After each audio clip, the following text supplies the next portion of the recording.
You are tuned into the Dr. Tina Show with Dr. Tina Moore. For more, visit drtyna.com. On this episode of the Dr. Tina Show, I am going to talk to you about probably my greatest love affair ever, and that is with coffee. This is my cute little ugly doll's mug that I got 1,000,000 years ago with my daughter, and it is full of one of my very favorite things in the world, which is coffee. I love coffee. I drink my coffee black like my soul. I think that it is one of God's greatest gifts to us. I think it is an incredible herb. I'm going to break down a ton of science for you today on why I love coffee so much. I do not think it destroys your adrenal glands. I do not think it is going to be the destroyer of worlds that people want to make it out to be.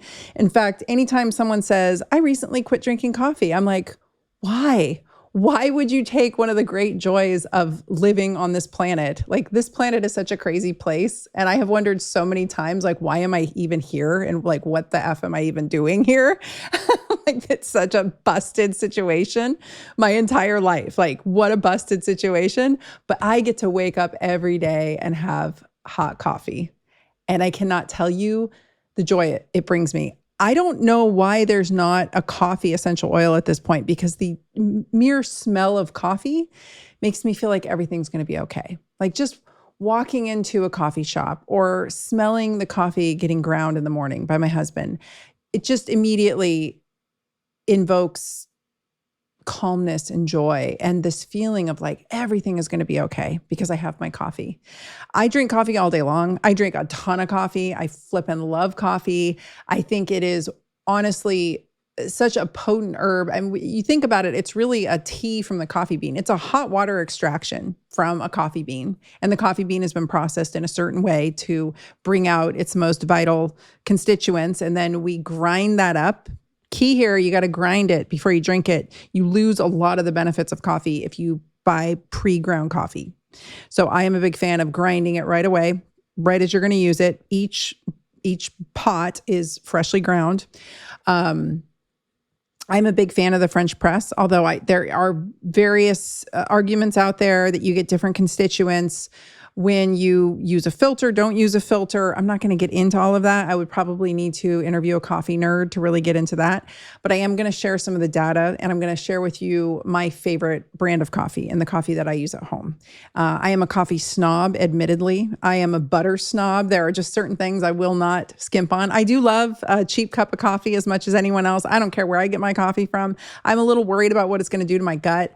I'm a little worried if it's going to give me the shakes if I'm drinking strangers' coffee, like I have a rule, don't drink coffee outside the house that you don't know, like don't drink someone else's coffee, but sometimes you got to when you're traveling and then your stomach just deals with it. Starbucks coffee, I think, is burnt to hell and terrible tasting. I do think that there's reason to be concerned about where you source your coffee from on the regular. Like, obviously we can't, again, control all the variables when we're traveling, but when we're at home, the coffee we choose to bring into our homes, I think we can control, and we want to go after a few key factors that I'm going to list out for you so that you have those in your back pocket when you go coffee shopping. And I'm going to share with you the 2023 through 2025 has got some great data coming out on coffee. I don't know why. It's not all about coffee. It's about caffeine as well. There's some of these studies I'm going to share with you are about caffeine, but coffee, if you think about plants and herbal medicine, let's just think of it as an herb at this point, okay? When we start taking active constituents out of an herb and we start isolating them down, i.e. straight caffeine, we are now looking at a drug.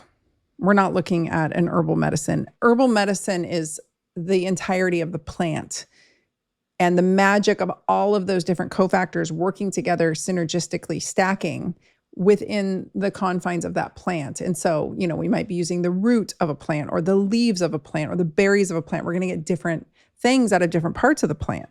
But when it comes to coffee beans, we're getting a bunch of different factors. And again, I'm not going to go too deep into all of them because I think that would be a whole other episode. But I will mention a few and know that caffeine is but one part of the magic when it comes to coffee. So those of you who always ask inevitably, well, can I just drink Red Bull? Can I drink, some kind of highly caffeinated drink? yes, if you want the benefits of caffeine, but I'm talking about the benefits of coffee here overall. So some of this, again, is going to be coffee specific. Some of it's caffeine specific. I'll tell you which is what, and we'll get through it all together. But in this episode, we're going to call it an ode to coffee because I flip and love coffee. And I've spent years gathering all this information, and I'm so excited to present it to you today. Again, we'll have to get a nerdy coffee person on here to interview to really break down like the different extraction methods and the different constituents that we're going to get out of each method. That's like a whole other conversation. And you coffee nerds know who you are. I should preface with the fact that I am a Pacific Northwest girl. I was not born here, but I was bred here. And I will tell you that there is a coffee shop on every corner for a reason, because it is hands down my favorite mood booster. I dare not say antidepressant. It is a phenomenal mood booster, though. It does some pretty cool stuff with our dopamine. It puts the brakes on adenosine while boosting our dopamine. And so we get this really good, feel good, happy effect from coffee. Just know I have a very healthy caffeine habit, or coffee habit, I should say. I don't like caffeine products. I don't like products that have just straight caffeine. I don't feel good on them. They might give me a boost.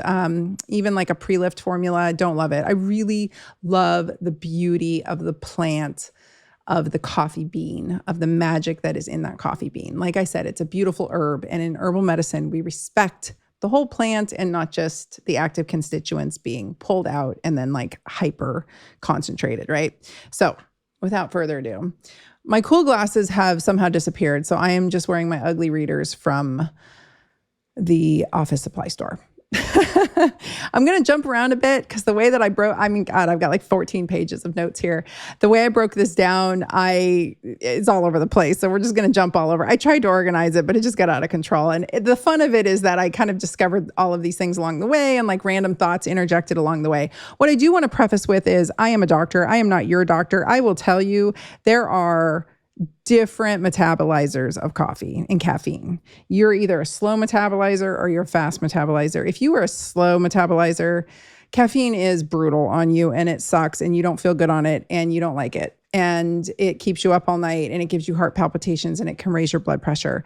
I don't know what you are without running a genetic test on you. I'll give you some indicators here in a second, but just know that I am a fast metabolizer. So I am speaking from fast metabolism, caffeine, that is. I am a fast caffeine metabolizer. So I can pound it. I can drink the stuff all day long. I can drink it right now in the afternoon, evening. I can drink coffee and I can still go to sleep. Now, my sleep might be slightly disrupted, and I'm going to share some data on that. It might be severely disrupted, actually, but I track my sleep, and I can tell you that I drink coffee up till 5 p.m., and my sleep, some of those nights is a mess, and some of those nights is amazing. So I really don't know, but thank God this herb is my BFF. I drink it black. I don't put anything in it. You bind up the polyphenols when you put cream or milk in it. You guys can debate amongst yourselves what you want to do. Don't ask me. I do actually like a little sugar in it because I do like a little sugar in the morning. That is me. I'm not going to get into that here. I have tracked my blood sugars with a continuous glucose monitor off and on for years, and I tend to run way too low. Now, we can come up with a million reasons why that is, and I don't need anybody's health advice. But I will tell you that a little bit of sugar in the morning helps me tremendously. Movement, sunlight, and a little bit of sugar in my coffee. So I do put a little bit of sugar in my black coffee, and it's just enough to get me going. I will tell you though, there was the summer of 95 when I graduated from college, and I was dating a boy who worked at Starbucks. And I think that was the year that the Frappuccino came out, or just soon after. And he would give me these I'd go see him every day, downtown Portland, and he would give me a giant Frappuccino. And I got so fat that summer. I just ballooned up. So I will tell you, those of you who think I'm talking about your, super dairy, super sugary, super 4 pumps of vanilla, whatever, blah, blah, double, half calf, latte, triple foam, pumpkin spice, whatever. I'm not talking about that. I'm talking about a black coffee, hot water extraction from a bean. That's it. I don't put anything in it besides sometimes, maybe a couple times a week, I'll throw a little bit of sugar in there. I'm talking a little bit, like a sprinkle. I don't ever put anything else in it. So That's just what I do. That's what I suggest to people. Again, I'm not your doctor. If you're a slow metabolizer, maybe sign off now because you're not going to be able to process coffee or caffeine very well. And here are some of the things to look for if you are. Anxiety, insomnia, increased blood pressure, heart palpitations. Even a morning cup can totally destroy your sleep. You may get jittery, anxious, or have racing thoughts. You're more prone to crashing headaches and adrenal fatigue, maybe. Potentially. These are just some signs. If you're a fast metabolizer, you can drink coffee at 5 p.m. and still sleep fine. Hallelujah. Coffee gives you energy, but not anxiety. You feel the mental and physical boost without side effects. I do get a little, I can get a little amped up if I drink too much coffee in the morning too fast. It kind of depends though. If I'm left alone and I can just sort out my morning on my own, I'm fine. If people start blowing up my phone like they usually do, I tend to get a little anxious and it can send me over the edge. My husband, I will tell you, we completely cleared his high blood pressure with good lifestyle. Go back. I've got multiple episodes on cardiovascular health, high blood pressure, all of that on this podcast. You can actually just go to drtyna.com, click on the podcast tab at the top. That will take you to a page that's AI driven. All you have to do is, they're categorized there. I don't know if the cardiovascular episodes are all categorized there, but all you have to do is type in a word into that search tool right there, and it will give you every episode where I mention the word you're looking for or the topic you're looking for. So please go back and check those out because there's some oldies but goodies in there, and we covered the gamut. That said, we got his blood pressure under control naturally. He can pound coffee now, like really. He was not a big coffee drinker when I met him. He'd have some, but like we really do it up in the morning. We probably go through. Over the course of a day, I would have to ask him because he's the coffee maker. We probably do like 3 or 4 French press, the big French press. We go through 3 together in the morning, and then we'll probably sip on another throughout the day. So I don't know what to tell you, but I love it. I freaking love it. I am excited to go to bed at night for a couple reasons. One is I love climbing into my soft sheets and cuddling with my dog and my husband. And 2 is that I get to wake up in the morning and have coffee. Like I know that I get to wake up in the morning and have coffee. And so I'm really excited to go to bed at night. It's crazy, I know. And if any of you out there make a coffee essential oil, I feel like that would be the best mood booster. I would love a bottle of it. I'll buy it from you. All right. So a 2023 study found that slow metabolizers actually had increased risk of kidney dysfunction and cardiovascular events with high coffee intake, where fast metabolizers saw benefit. So that's my disclaimer, all right? If you are a slow metabolizer, then this information is not for you, and you might want to sign off or just listen with a grain of salt and know that you have a different genetic makeup and it might impact you differently. Okay. Let's jump into some of the beauty here. I got to keep my notes straight. I should write a book about this. There is a wild card here for us menopausal ladies and perimenopausal ladies. Estrogen declines in perimenopause, obviously in menopause, and caffeine sensitivity can increase because estrogen upregulates cytochrome P1A2, which is the enzyme that helps you metabolize the caffeine. And so when you're losing your estrogen, that upregulation isn't happening and you are clearing caffeine more slowly. So you might have more intense effects from coffee and caffeine. So for you peri and menopausal ladies out there, just know that that morning cup of coffee may hit a little bit harder. And this is, everything hits harder. So isn't it fun? But knowing what your dose is, think of it like an herb. Okay. I'm going to keep referencing back to that. This is herbal medicine, in my opinion. Think of your dose and your timing, and don't just listen to all the 25-year-old and 35-year-old bro science guys that are telling you to pound it, because that may not be so good for you. You can try decaf. There's a lot of benefits with decaf. And a lot of these studies, I'm not going to break every one of them down, but in many of them, they looked at regular coffee and decaffeinated coffee. Just make sure that you get the Swiss water processed decaffeinated and not I believe it's formaldehyde that they decaffeinate with. So you still get the polyphenols, the gut perks, the longevity benefits that we're going to talk about with decaf. You just don't get the caffeine. Again, some of these benefits are strictly from the caffeine, and I'll try to let you know which is where. And then know that cold brew as a way of making coffee might be a smoother, lower acid experience for you. So it might be less irritating on sensitive guts and nervous systems. So that's an option there too. A 2024 study in the Journal of Nutrients suggests that light roast coffee consumption may lead to beneficial changes in body composition. So that's a winner. Specifically, a decrease in body fat and an increase in muscle mass, particularly in overweight or obese individuals. The study found that light roast coffee, which contains more polyphenols and caffeine than regular roast, resulted in slightly greater improvements in body composition. So that's cool. It was a controlled and blind crossover study. It's worth noting the micronutrient content of coffee. It contains B2, B5, manganese, potassium, and trace minerals. So it's truly herbal medicine, in my opinion. It has been shown to positively influence the gut microbiome. It shifts it, and it helps increase numbers of specific bacterium that are beneficial. So, everything we put in our mouth is information for our gut microbiome. And so we see a specific shift with the intake of coffee, including decaf, like I said. This specific bacterium thrives in the presence of coffee, even when caffeine is removed, suggesting that other compounds in the coffee, like the polyphenols, may play a role. Again, this takes us back to that herbal medicine concept. The study analysis also included more than 54,000 metagenomic samples from public sources, including healthy individuals, non-westernized individuals, newborns and infants, ancient microbiome samples, and non-human primates and individuals with a specific disease. So it was a really interesting study. The findings revealed a strong correlation between coffee intake and gut microbiota composition across different study populations. And the gut microbiota exhibited distinct compositions in the coffee drinkers compared to the non-drinkers, with a modest effect on differentiating the level of coffee drinking.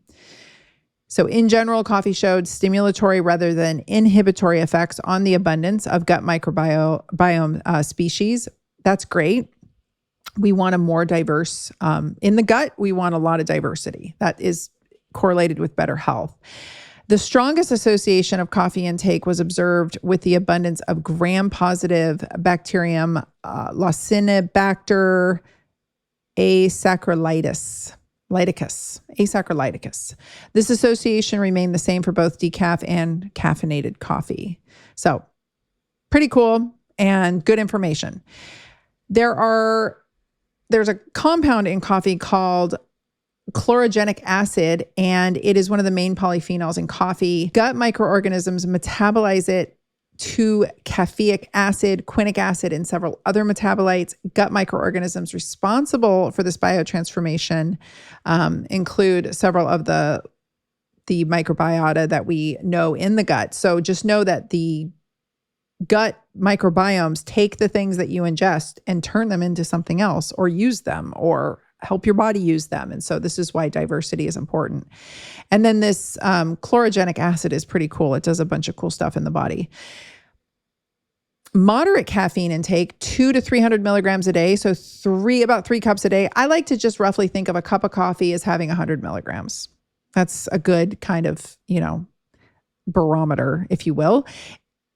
200 to 300 milligrams a day, so 3 cups a day, is linked to a 48% lower risk of new onset cardiometabolic multimorbidity.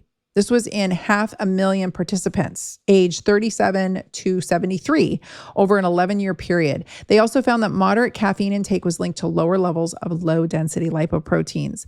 This caffeine was from coffee and tea, so this was not just specific to coffee. This was caffeine intake. So that's pretty cool. Coffee and breakfast. There was a study that showed that coffee before breakfast gives you a larger blood sugar spike with your breakfast. Make of that what you will. I drink my coffee right when I wake up. First thing.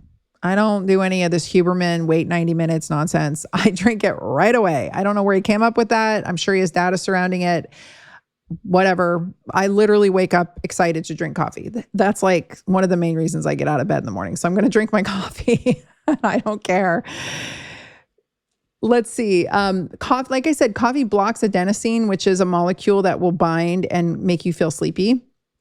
It blocks adenosine and it enhances dopamine and acetylcholine, which improves reaction time, attention, short-term memory, cognitive vigilance. I really think of coffee as being beneficial for our cardiovascular health, for our metabolic health, and for our brain health. Those are the 3 things that I have seen the data on for years and years and years and years. And it's only getting better over time, that those are the three main things. I also think it is a great pre-workout. So it enhances physical performance. It literally makes you stronger. It helps you go longer. It gives you better stamina.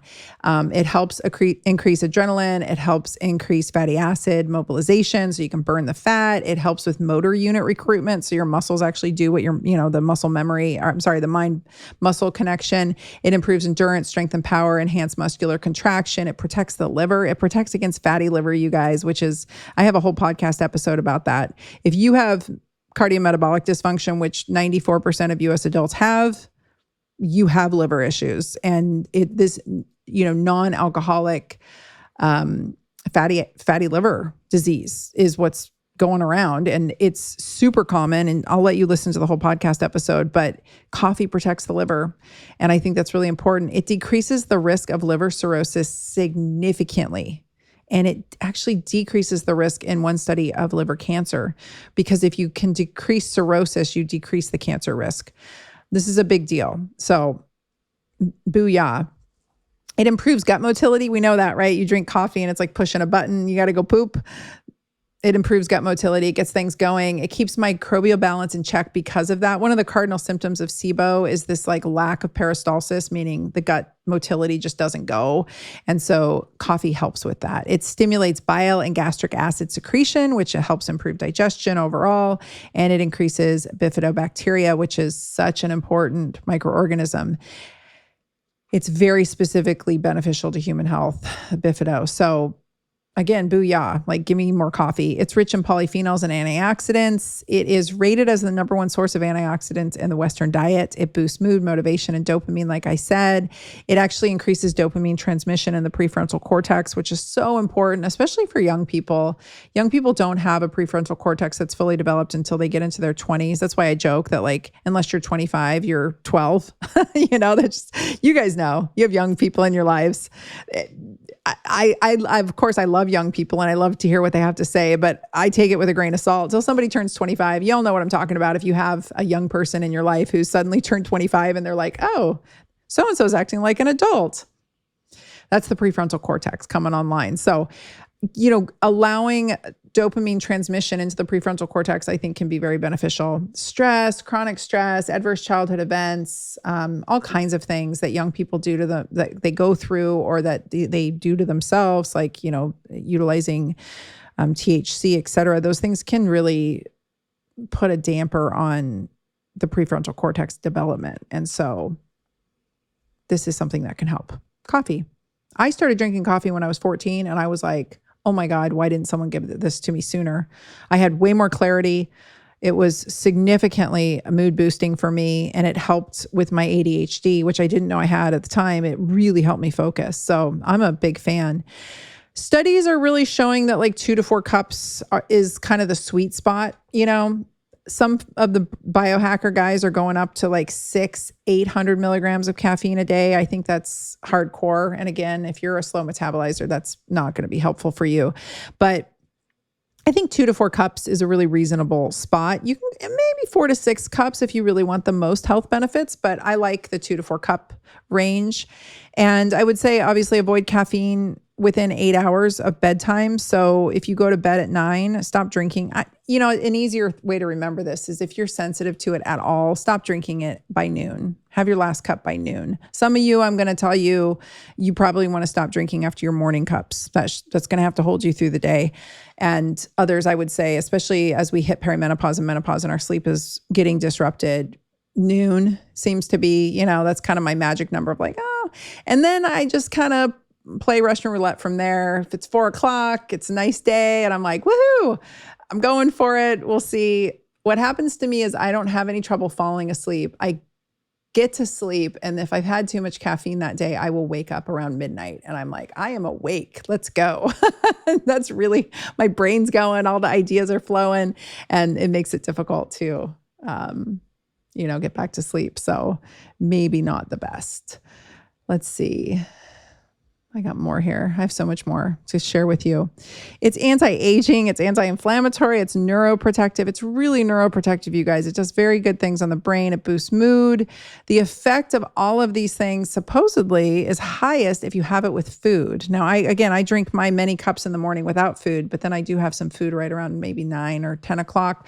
But some of the studies are showing all of these impacts are boosted better with food.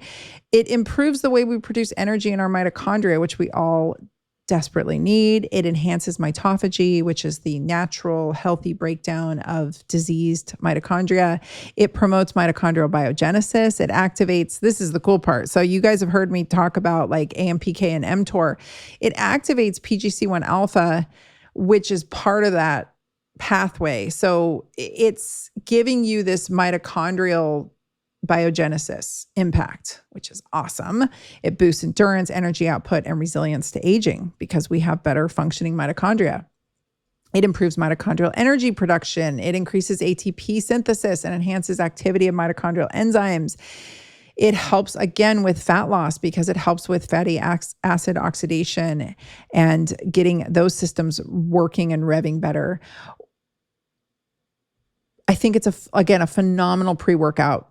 Really, some salt, some dark chocolate, and some coffee. Like those are my favorite pre-workouts over everything else. It improves insulin sensitivity. Like I said, it has good metabolic health impacts. So it improves insulin sensitivity by acting on the muscle. It boosts GLUT4 transporters, which are the transporters that need to come from the cell to the membrane to get glucose in the cell so that we can utilize our blood glucose better. It also lowers free fatty acids that impair glucose metabolism, resulting in improvements in insulin resistance overall. So this is win-win. It lowers blood pressure in many cases. It lowers oxidative stress. It promotes insulin signaling in the brainstem, which controls systemic blood pressure. It reduces insulin resistance. It helps with the triglyceride levels, with your noradrenaline levels. Again, you might have a reaction where your adrenaline goes up and that doesn't feel good to you or that raises your blood pressure. So this is individual for each person. But this whole like coffee is going to kill you, coffee's bad for you nonsense, I don't know where that came from. I know it came from a book about adrenal dysfunction that I read that was written by a naturopathic doctor actually like decades ago. And I know when I was in school, everybody was like, oh, caffeine's going to trash your adrenals. I don't agree with that at all. So coffee drinkers overall have a decreased risk of liver disease, which I only mention again because that's going to help you with your insulin resistance at the end of the day. We need a good, healthy liver if we want our lipids going through there in a healthful way. If we want our hormones going through there in a healthful way, we need a good, healthy liver. So in all of this, we get extended lifespan, and it does mimic some of the features of caloric restriction. It reduces IGF-1 and insulin signaling. It activates pathways that protect against metabolic disease and age-related decline. It lowers stress hormones. It reduces catecholamines like noradrenaline and helps restore balance to the stress response. So for those saying, oh, it's going to kill your adrenals, contraire, it's got some really decent anti-inflammatory impacts. Like I said, anti-aging impacts. It has been shown to protect and strengthen bones and help prevent bone loss by acting on those inflammatory pathways that I mentioned earlier. It increases osteoblasts, which are the bone building cells, and it reduces osteoclasts, which are the bone breakdown cells. Pretty cool. It helps skin with UV impact. So when we go out in the sun and we talk about healthy sun exposure, a big component of that strategy is having high antioxidant intake diet. And so I'm a big fan of coffee, green tea, pomegranate juice, pomegranate seeds, blueberries, dark chocolate, any way that I can get good, healthy antioxidant intake in. I feel that is going to help me with the UV exposure that comes from being out in the sun. It upregulates our own SOD, which is a major antioxidant pathway. It helps block DNA damage from sunlight. It really helps with head injuries and concussions, you guys. So this is why I say the brain impacts. When I was in school, I had a friend who had a very severe head injury, and she was told to drink copious amounts of coffee. This is when I first heard about it. copious amounts of coffee for days on end, and she was chugging coffee. And it was because of the brain protective impacts that caffeine has. So that's when I first learned about it. So whenever there's a concussion, head injury, headache, I mean, this is why Excedrin has caffeine in it, right? Because it helps with the headache. So I think there's some really good impacts on the brain that we know, more that we're learning. And I think there's more to come. The more that this gets studied, I think we're going to see that those who drink coffee, and there's some studies I'll share, those who drink coffee, just their lights are on for longer. They're better off in the end. They age better, period. I'll tell you more about that in a minute. It helps promote blood flow. It's neuroprotective overall. And it helps you raise your caloric burn mildly, but I think any little bit helps, right? So anytime we can just kind of keep that motor revving, and coffee and caffeine is going to be a helper in that. A lot of this is repeat. So let me just kind of squiddle on down here. If you have epilepsy, if you have uncontrolled high blood pressure, or if you have severe anxiety, again, be very careful. You may be a slow metabolizer as well. Even if you're not, if you have epilepsy, uncontrolled high blood pressure, and severe anxiety, we don't want to be cranking you up on caffeine and having things get worse. So obviously talk to whoever your healthcare practitioner is and ask them if that is going to be helpful for you or if that's going to be a hindrance. A 2025 study, dose and timing effects of caffeine on subsequent sleep. This was interesting and worth noting as I'm talking about contraindications. 400 milligrams of caffeine can seriously disrupt sleep and sleep architecture, even when consumed 12 hours before bedtime, even when consumed in the AM. Delayed sleep onset, reduced total sleep time, decreased deep sleep. 100 milligrams of caffeine, that's 1 cup, had no measurable effect, even when taken just 4 hours before bed. This was a small study, but the disruption was from 400 milligrams of caffeine. That would be 4 cups of coffee in the morning, leading to people having disrupted sleep. If I do drink coffee, I should clarify, if I drink coffee in the afternoon, I only have a half cup, or I'll take a half cup of regular coffee and I'll dilute it. I'll pour hot water on top to warm it up, so it's super diluted. But I really won't go past a half cup past noon. That's just me. Another study showed that older adults drinking 4 to 6 cups a day found to have a 64% lower odds of frailty. They had stronger grip strength, less weight loss, better resilience with age. Decaf offered protection too. So if you can't handle the caffeine, you can do the decaf. 59% lower frailty risk over 7 years. This study was titled Habitual Coffee Consumption and Risk of Frailty in Later Life, a longitudinal aging study of Amsterdam. The more coffee older adults drink, the lower their risk of frailty. That's a win. That's a super big win. You guys know I talk about it all the time, that frailty is the kiss of death. It was a relatively small study, 1,161 participants, age 55 and older. Those who drank 4 cups daily had significantly lower odds of becoming frail compared to the lighter coffee drinkers. Specifically, drinking 4 to 6 cups or even over 6 cups per day may reduce frailty risk. That's where we get up to that 64%. Moderate coffee drinkers saw benefits, but not as much. This was a correlative, not causative study, worth noting. Another study, coffee and caffeine consumption and depression. This was a meta-analysis. It showed that a risk of depression decreased 8% per cup per day. Another study showed 4% reduction. So again, mood booster is all I'm going to claim here, but pretty good mood booster. It gets the lights on. It gets your brain going. And I think sometimes when people are as somebody who's dealt with lifelong depression, like sometimes your brain's just not on, and coffee is a nice little kickstart. Coffee drinkers live longer. A February 2025 observational study, European Heart Journal, Coffee Drinking, Timing, and Mortality in U.S. Adults was the title. Over 40,000 people from 1999 to 2018 looked at coffee consumption and all-cause mortality. They found that coffee drinkers quite consistently had lower mortality rates than non-coffee drinkers. The amount didn't matter much, but timing did. This is where you maybe saw on the internet recently, morning drinkers had significantly lower mortality rates than all-day drinkers. Again, this is correlation, not causation, but worth noting. Oh, here's a great one. Black coffee, unsweetened, so black, black like my soul, I always say, was linked to significantly better blood sugar regulation, especially in women, 34% lower insulin resistance, 36% lower fasting insulin levels. This was no sugar, no cream, black only. This was titled Association Between Coffee Consumption and Metabolic Syndrome in Korean Adults. Another great one, new 30-year study reported at the American Society of Nutritional National Conference that happened this year in 2025, linked midlife coffee consumption with better odds of aging well. They looked at 47.5 thousand women followed for 30 years. You maybe have heard about this on the internet recently. Midlife coffee drinkers had a significantly higher chance of reaching age 70 with no major diseases, cognitive decline, or physical disability. 5 small cups or 2.5 large cups had a 2 to 5% higher chance of healthy aging. Tea and decaf didn't seem to have the same impact. That was really interesting to me because I'm a big fan of tea. I don't drink a lot of tea. I do drink a lot of green tea. I do love green tea, but I don't drink a lot of tea overall throughout my life. And we always hear about the, life extending properties of tea. And I've just shared with you that decaf in many of these studies showed to have the same impact. So in this case, no. Interestingly, soda drinking was linked with a 20 to 26% lower chance of healthy aging. No surprise there. And this, again, was presented at the American Society for Nutrition 2025 conference. I don't know if it's been printed up yet.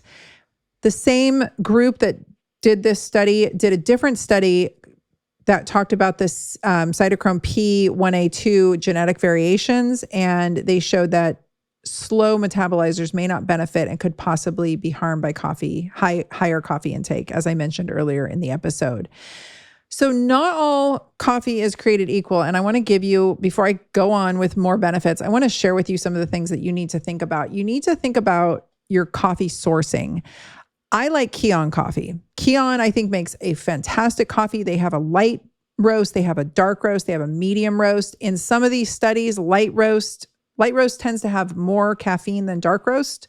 Light roast in some of these studies showed to have more benefit.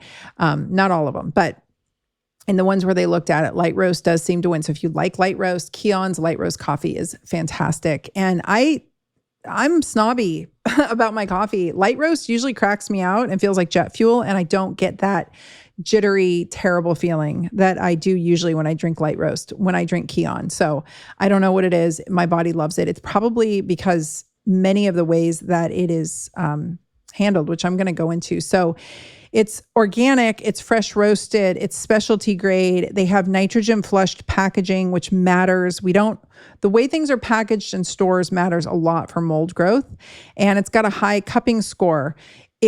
Coffee is one of the most heavily pesticide sprayed crops that you can get. If you're not going actively after a specialty coffee that we know isn't sprayed, that we know is organic, that we know is packaged and held and roasted appropriately, if you're not looking for those things specifically, you may very well be ingesting a ton of pesticides. Another crop that's highly sprayed is wine grapes. So for those of us who love red wine and love coffee, we have to be really careful where we source it from, because those are very highly sprayed crops. But sun exposed, high yield farming methods compromise the soil and require synthetic fertilizers, herbicides, pesticides, and insecticides. And so how it's grown matters, and how it's processed matters. I'll get back to that in a second, but just know that specialty grade coffee is not as available out there as you would think. And this is why choosing a really good sourced coffee like Kion's is important. And we want to make sure that we're not ingesting yeast and pesticides and mold unnecessarily and unintentionally, especially those of us who have lived with mold sickness and are trying to avoid it in our homes and the way that we live our lives. And then you might be drinking moldy coffee every day, which is doing not such good things to you. But 97% of commercial coffee, the commercial coffee supply worldwide, is conventionally grown coffee. And that has impacts, not only on you, but on the soil that it's grown, the farming methods. I mean, it trickles down, right? And this is primarily due to the industry's reliance on large amounts of land and significant use, again, of synthetic chemicals to maximize the yield and reduce the costs, because coffee's a hot commodity and people want it, right? Kion coffee is USDA certified. It's specialty grade, like I mentioned, placing it in the top 3% of coffees worldwide. It is grown using natural chemical-free farming methods. Its specialty grade ensures the highest, most consistent bean quality, which matters. And it's also as transparent as you can get. They share with you how they do it. It's a cooperative where beans are sourced and you get the date of the harvest, you get the variety of the beans. It's all traceable on their website. It's all traceable. So they're very transparent with how they go about doing this and take great pride in it. But just know that yeast, pesticides, molds, and mycotoxins are a real issue when it comes to coffee. All right, so back to my mitochondrial biogenesis and how excited I am about this. Coffee increases sirtuins, which increases PGC1 alpha, which increases PPAR alpha, which increases AMPK, which improves mitochondrial membrane potential. This all adds up to longevity. That's the pathway. So that's very exciting. This also means that we're going to decrease mTOR. mTOR is like your anabolic and AMPK is your catabolic. And without getting into it too much, people worry about suppressing mTOR when they're using it around strength training sessions. I don't think the impact is that powerful, so I don't worry about it. That's why I do like it as a pre-workout. But again, the magic in all of this comes from this chlorogenic acid, which is so cool. And these acids upregulate nearly every enzyme in the mitochondrial and energy generation process. So we get some pretty cool impacts out of it.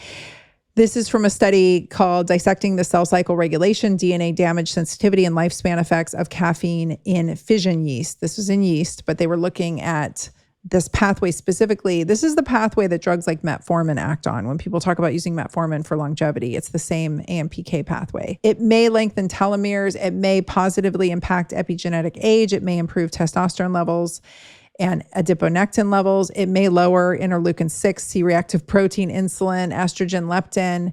It inhibits iron absorption though. If you're taking iron because your doctor told you to, don't take iron unless your doctor tells you to. But if you're taking iron because your doctor told you to, because you're anemic and you're washing it down with coffee, there may be a problem. I have seen that definitely inhibit iron absorption, and then people's iron levels don't come up, and we don't know why. It's because they're drinking it with their coffee.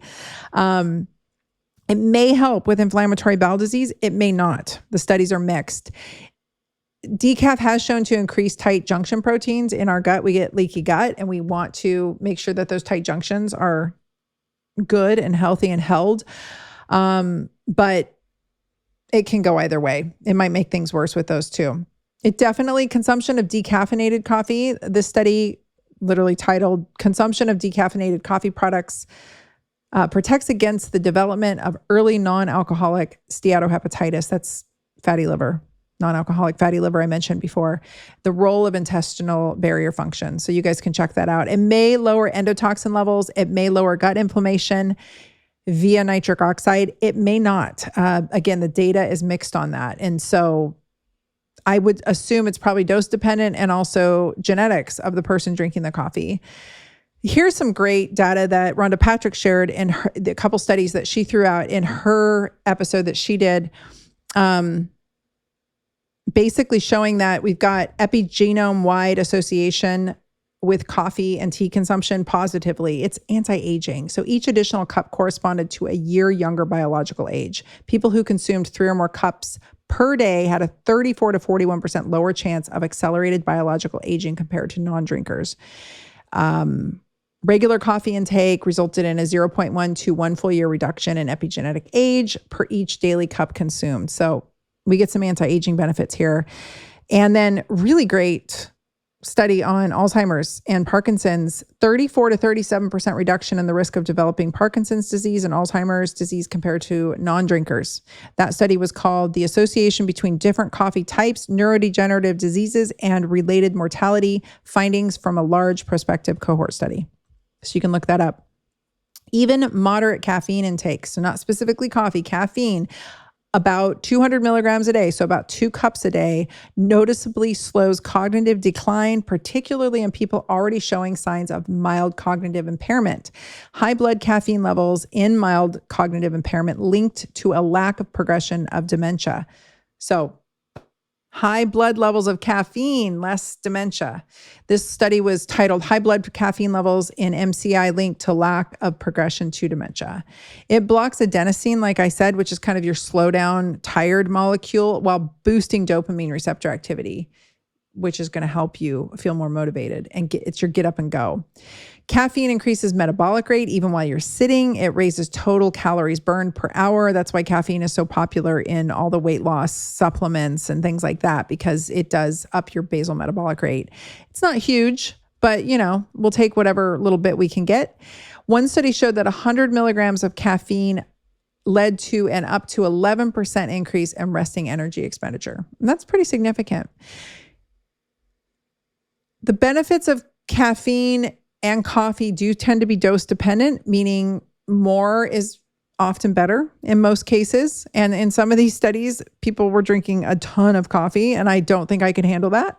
But more is better in most cases. Again, though, there's a sweet spot when, you go over the edge and it, and you start to get jittery and feel anxious. That's not a great place to be. So sometimes that's dependent on the coffee that I'm drinking, the type of coffee. Sometimes that's dependent on whether it's moldy and laden with, pesticides. I mean, that's going to make you feel rotten too. So find a clean source like Kion and find it's organic, it's clean. We know where it was sourced. We can trace it. They're very clear about that and transparent, like I said. And then utilize it as an herb and titrate yourself up to your optimal dose and see how you feel. Again, if you're a slow metabolizer, then I don't think this is a great bet for you. I'm speaking as a physician. I would tell my patients the same thing. So just know that the sweet spot, again, 2 to 4 cups, 4 to 6 cups if you really want to go for it. And some of the biohackers are, 800 to 1,000 milligrams of caffeine a day. I don't know how they're taking that caffeine. I don't know if they're doing like a straight caffeine supplement, but that's a lot of caffeine. I don't think I would tolerate that well.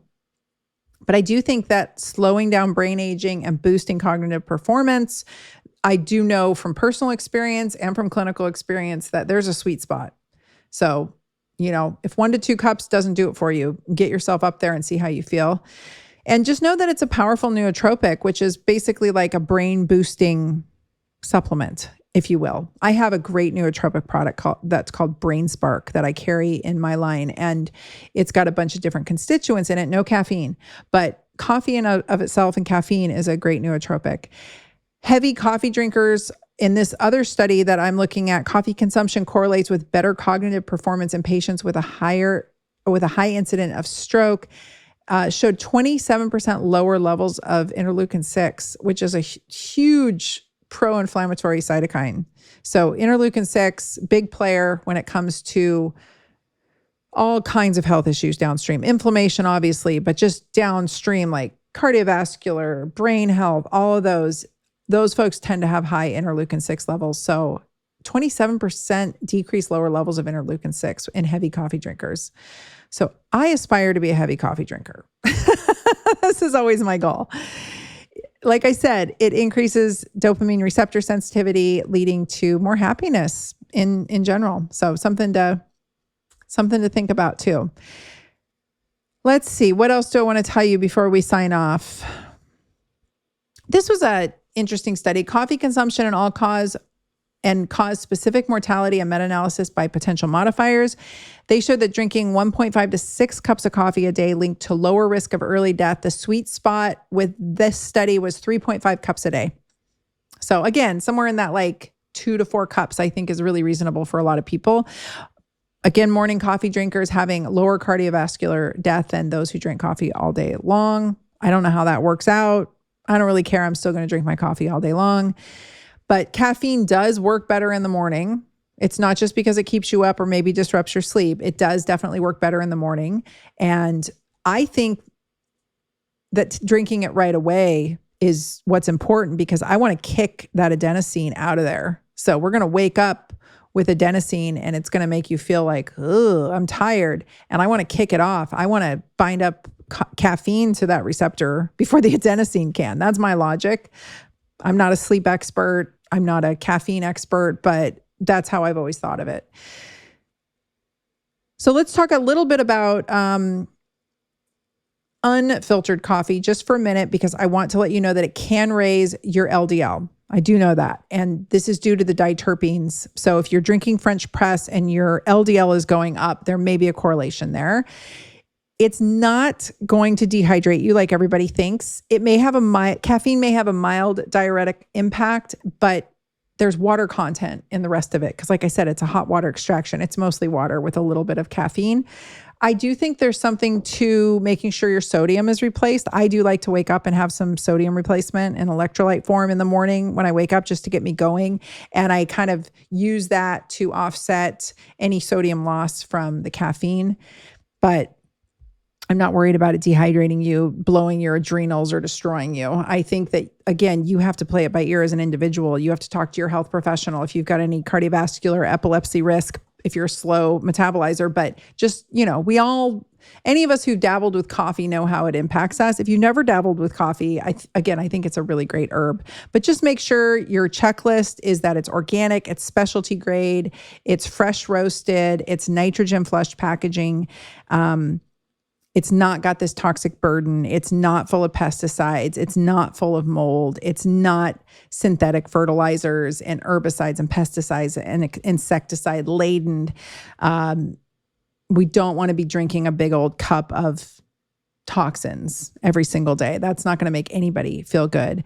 And shade-grown coffee promotes biodiversity and improves soil quality if you care to go that far, which I do. I think farming methods really matter if we want to maintain longevity to our soils on this planet. And so working with farmers that they know, making sure that they take care of the land and are good stewards of the land, and using processes like organic shade-grown coffee growth is going to help with that. I think that's important. That matters to me. Something I want to point out again, though, about Kion is that they test the product for mold and pesticides, which is important. We want to make sure that we are at least scrutinizing the beans that we're grinding up and putting into our hot water extraction for our herbal medicine, right? And so making sure that we have proper testing done. And they do this and they're very transparent about it. And you can see the language printed on the bag every time you look. So that transparency is important to me.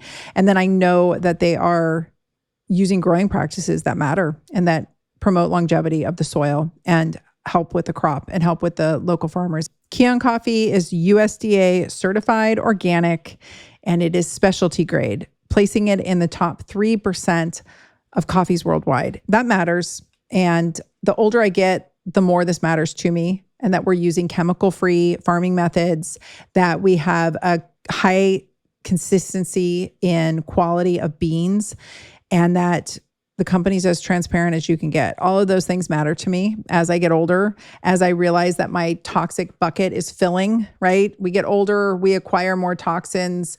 We can try to dump them as much as we can, but it gets harder to get them out of you. And as our livers get overburdened as we get older, especially those of us going through menopause, right? That whole transition period is a lot on the body. And so this is why you start to see the heaviness in the face in middle-aged women, and you start to get that thickening. That's sort of a bogged up liver. And so it's important to me that at least I know they're testing for mold and they're testing for pesticides, and keeping a sharp eye on that, and then sharing those results with us on the bag. You can save 20% on Kion coffee by heading to my link. It's getkion.com/drtyna. That's GETKION.com/drtyna, Tina with a Y. And that'll get you 20% off on Kion's coffee. You can choose the light roast, the medium roast, or the dark roast. I love dark roast. It tends to have less caffeine. It's richer and tastier. They make a delicious dark roast. And so that's the one that I prefer.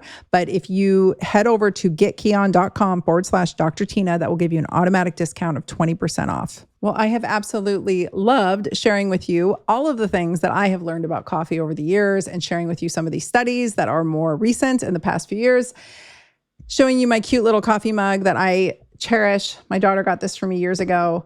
I hope you will consider that coffee may not be the enemy you've been taught it was. I hope that you will consider that it's not going to erode your bones or dehydrate you. I hope that you've learned today that it may have some potential very positive impacts on our cognition, on our metabolic health, on our cardiovascular health, on our metabolic pathways, on our anti-aging and longevity pathways. And the best one was on frailty and resilience as folks age. Like, sign me up. Heavy coffee drinkers, less frailty, less all-cause mortality. I'm in. And I hope you'll check out Kion Coffee. It's at getkion.com/drtyna. If you enjoyed this episode, please let us know by rating, reviewing, and subscribing to it on your favorite podcast player. I am partial to Apple Podcasts because that is the one that most people head to, and that is going to get more eyeballs on the show so that we can get more of the truth out there and get more people to understand that your health is your responsibility, and we all need to level up, taking more responsibility and making sure that we are taking the best care that we can. I think coffee is a really simple thing to add into your day and into your morning to at least give you a little bit of that positive benefit from that herb. And with that, I will bid you adieu. Thanks for listening to the Dr. Tina Show. This is a Wellness Loud production produced by Drake Peterson and mixed by Mike Fry. Theme song is by John the Guilt. You can watch the full video version of this podcast inside the Spotify app or on YouTube. As always, you can email the podcast at podcast@drtyna.com. That's DRTYNA. And if you like this episode, please rate, review, and subscribe on your favorite podcast app. You can also find all of my offerings on my website at drtyna.com. For more shows by my team, go to wellnessloud.com. See you next time, and thanks for listening. This podcast is for general informational purposes only. It does not constitute the practices of medicine, nursing, or other professional healthcare services, including the giving of medical advice. I am a doctor, but I am not your doctor. No doctor-patient relationship is formed. The use of this information and the materials linked to this podcast is at the user's own risk. The content on this podcast is intended not to be a substitute for professional medical advice, diagnosis, or treatment. Users should not disregard or delay in obtaining medical advice from any medical condition they have, and they should seek the assistance of their healthcare professionals for any such conditions.